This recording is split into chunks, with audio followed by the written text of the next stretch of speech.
Election లో హామీ 42% reservation కల్పిస్తామని చెప్పి వచ్చింది కాబట్టి దాని తర్వాత కొంత వాళ్ళ యొక్క ప్రయత్నము సిన్సియర్ గా సీరియస్ గా చేస్తున్నట్లే కనిపించినా కూడా ఇంకా దాని యొక్క ఫలితం మనం పొందలేకపోతున్నామంటే ఇవాళ డాక్టర్ మన వట్లవర్ణం గారు చెప్పిండ్రు అనేక అంశాలు చట్టబద్ధత దాని ప్రకారం అన్ని మనకు న్యాయం జరగలేదని.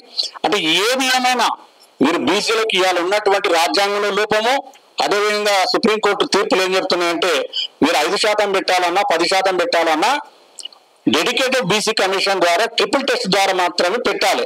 అంటే ఇప్పుడు ఉన్న పరిస్థితి 50% సీలింగ్ దాటే అవకాశం లేదు.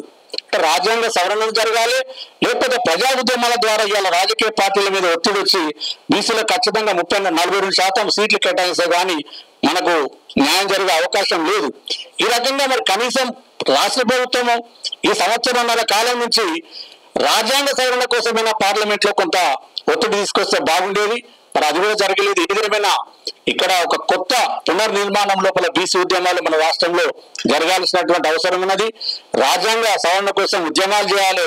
మన ఓట్లు మనం ఒక పార్టీ ద్వారా వేసుకుంటే తప్ప, ఎందుకంటే ఈ పార్టీలన్నీ కూడా అప్పర్ క్యాస్ట్ లో చేతున్నాయి కాబట్టి వాళ్ళ ప్రయోజనాల కోసమే వాళ్ళు పనిచేస్తూ ఉన్నారు కాబట్టి మరో ఉద్యమ కోణంలో మనం ముందుకు వెళ్లాల్సినటువంటి అవసరం తెలియజేస్తూ ముగిస్తున్నాను. Thank you.